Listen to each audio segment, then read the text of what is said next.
আউযুবিল্লাহি মিনাশ শাইতানির রাজিম। বিসমিল্লাহির রহমানির রহিম। মার্কিন যুক্তরাষ্ট্রের সংবিধানের বৈশিষ্ট্য বর্ণনা করো। ভূমিকা: প্রত্যেক দেশের সংবিধানের কতগুলো বিশেষ ধরন এবং নিজস্ব বৈশিষ্ট্য থাকে। এই সমস্ত বৈশিষ্ট্যের মধ্যেই সংবিধানের সামগ্রিক পরিচয় নিহিত থাকে। এই বৈশিষ্ট্যগুলোর আলোচনা থেকেই দেশের শাসন ব্যবস্থায় মূল চরিত্রটি পরিস্ফুট হয়ে ওঠে। আবার বৈশিষ্ট্যগুলোর উল্লেখ্য বিষয় অন্যান্য দেশের সংবিধানের সঙ্গে তুলনামূলক আলোচনার ভিত্তি হিসেবে কাজ করে। মার্কিন যুক্তরাষ্ট্রের সংবিধানের বৈশিষ্ট্যসমূহ ব্যাখ্যা করলে এর সঠিক স্বরূপটি বোঝা যাবে। মার্কিন সংবিধানের নিম্নলিখিত বৈশিষ্ট্যগুলো বিশেষভাবে উল্লেখযোগ্য। মার্কিন সংবিধানের বৈশিষ্ট্য। মার্কিন সংবিধানের বৈশিষ্ট্যসমূহ নিম্নে আলোচনা করা হলো। 1 নম্বর হচ্ছে জনগণের সার্বভৌমত্ব। জনগণের সার্বভৌমত্ব স্বীকৃতি মার্কিন সংবিধানের উল্লেখযোগ্য প্রথম বৈশিষ্ট্য। মার্কিন সংবিধান শুরু হয়েছে আমরা মার্কিন যুক্তরাষ্ট্রের জনগণ, এই কথাগুলোর দ্বারা। সংবিধানের প্রস্তাবনায় এই রকম উল্লেখ জনগণের সার্বভৌমত্বের সুস্পষ্ট স্বীকৃতির পরিচায়ক।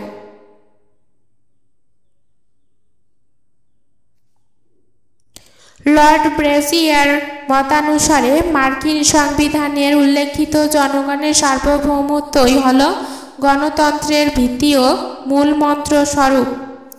2 নম্বর হচ্ছে লিখিত সংবিধান। মার্কিন সংবিধান হল বিশ্বের প্রাচীনতম লিখিত সংবিধান। মার্কিন সংবিধানই পৃথিবীর প্রথম লিখিত সংবিধান হিসেবে পরিচিত। এই সংবিধানে দেশের শাসনতান্ত্রিক আইনসমূহ লিখিতভাবে সন্নিবিষ্ট আছে। যে কোনো দেশের লিখিত সংবিধান একটি নির্দিষ্ট সংস্থার দ্বারা বিধিবদ্ধ এবং গৃহীত হয়। মার্কিন সংবিধান ফিলাডেলফিয়ার সাংবিধানিক সম্মেলনে প্রণীত গৃহীত হয়েছে। 3 নম্বর হচ্ছে সংবিধানের প্রস্তাবনা। 1787 সালে ফিলাডেলফিয়া সম্মেলনে রচিত ও গৃহীত মার্কিন সংবিধানে সর্বপ্রথম একটি প্রস্তাবনা সংযুক্ত করা হয়। এর আগে সংবিধানে প্রস্তাবনা সংযোজনের কোনো নজির নেই। মার্কিন সংবিধানের পর থেকেই বিভিন্ন দেশের লিখিত সংবিধানের শুরুতেই একটি প্রস্তাবনা সংযোজন বর্তমানে একটি রীতিতে পরিণত হয়েছে। এক্ষেত্রে মার্কিন যুক্তরাষ্ট্রের বিধানই হল পথ প্রদর্শক। 4 নম্বর যুক্তরাষ্ট্রীয় শাসন ব্যবস্থা। মার্কিন যুক্তরাষ্ট্রের শাসন ব্যবস্থা যুক্তরাষ্ট্রীয় শাসন ব্যবস্থা। এটি যুক্তরাষ্ট্রের সংবিধানের অন্যতম বৈশিষ্ট্য। এই মার্কিন সংবিধানেই যুক্তরাষ্ট্রীয় শাসন ব্যবস্থায় উপযুক্ত উদাহরণ হিসেবে বিবেচিত হয়। যুক্তরাষ্ট্রীয় শাসন ব্যবস্থায় বলতে কেন্দ্র অঙ্গরাজ্যগুলোর মধ্যে ক্ষমতার বণ্টন, লিখিত ও দুষ্পরিবর্তনীয় সংবিধান এবং তার প্রাধান্য যুক্তরাষ্ট্রীয় আদালতের কর্তৃত্ব। দ্বৈত নাগরিকতা মূলত এই 4টি বৈশিষ্ট্যযুক্ত শাসন ব্যবস্থাকে বোঝায়। 5 নম্বর হচ্ছে সংবিধানের প্রাধান্য। যুক্তরাষ্ট্রীয় শাসন ব্যবস্থার অন্যতম বৈশিষ্ট্য হিসেবে সংবিধানের প্রাধান্যের কথা বলা হয়। মার্কিন সংবিধানের প্রাধান্য স্বীকৃতি হয়েছে। মার্কিন সংবিধানের 6 ধারায় সংবিধান দেশের সর্বোচ্চ আইন হিসেবে ঘোষিত হয়েছে। কেন্দ্রীয় ও রাজ্য সরকার এবং উভয় সরকারের সংস্থানসমূহ এবং প্রত্যেক ব্যক্তি ও প্রতিষ্ঠান সংবিধানের অধীন। 6 নম্বর হচ্ছে দুষ্পরিবর্তনীয় সংবিধান।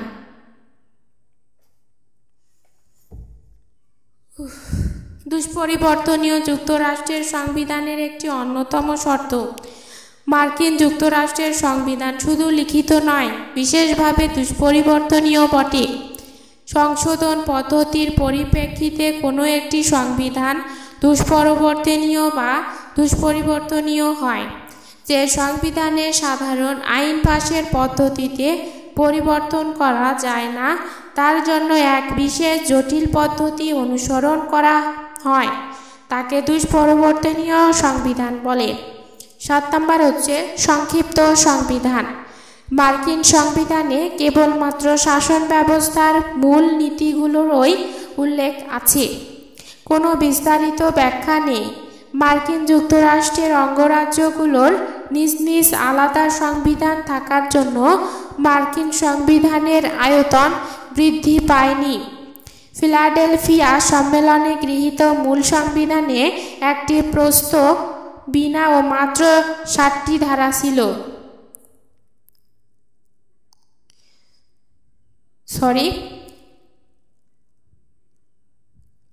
ফিলাডেলফিয়া সম্মেলনে গৃহীত মূল সংবিধানের একটি প্রস্তাবনা ও মাত্র 7টি ধারা ছিল। 8 নম্বর হচ্ছে ক্ষমতা স্বতন্ত্রীকরণ। ক্ষমতা স্বতন্ত্রীকরণ নীতি মার্কিন সংবিধানের একটি উল্লেখযোগ্য বৈশিষ্ট্য। মার্কিন শাসনতন্ত্রের রচয়িতাগণ ঔপনিবেশিক শাসনের স্বৈরাচারের তিক্ত অভিজ্ঞতার পরিপ্রেক্ষিতে ক্ষমতা স্বতন্ত্রীকরণ নীতিকে ব্যক্তি স্বাধীনতার রক্ষা কবচ হিসেবে গণ্য করেছিলেন। মার্কিন শাসনতন্ত্রে ক্ষমতা স্বতন্ত্রীকরণ নীতিটি একটি বিশেষ গুরুত্বপূর্ণ নীতিটি শাসনতন্ত্রে অন্তর্ভুক্ত হয়। 9 নম্বর হচ্ছে রাষ্ট্রপতি শাসিত শাসন ব্যবস্থা। মার্কিন যুক্তরাষ্ট্রে সংবিধান অনুসারে রাষ্ট্রপতি শাসিত শাসন ব্যবস্থা প্রতিষ্ঠিত হয়েছে।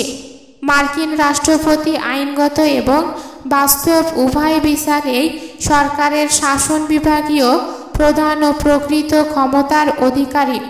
সংবিধানের 2 ধারা অনুসারে রাষ্ট্রপতির হাতে মার্কিন শাসন বিভাগের যাবতীয় ক্ষমতা ন্যস্ত আছে।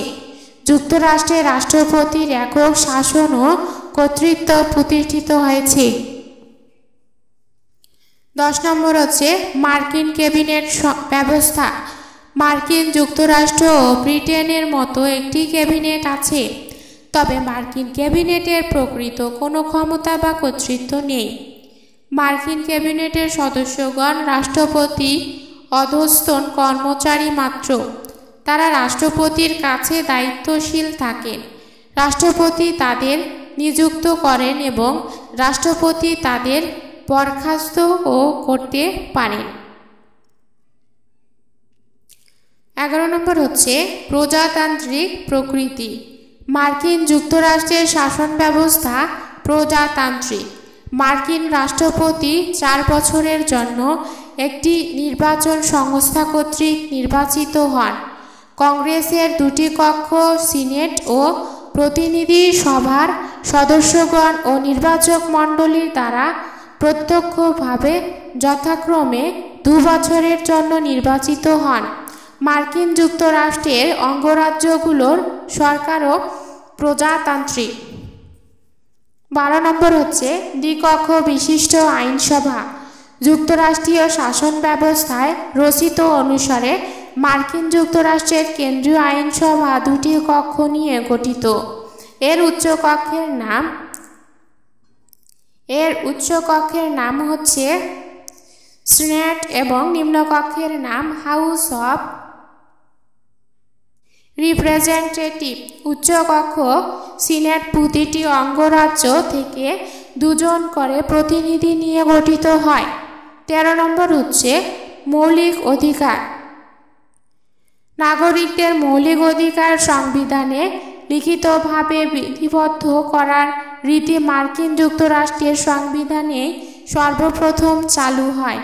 মার্কিন সংবিধানে সর্বপ্রথম নাগরিকদের কতগুলো মৌলিক অধিকার লিখিতভাবে স্বীকার করা হয়েছে।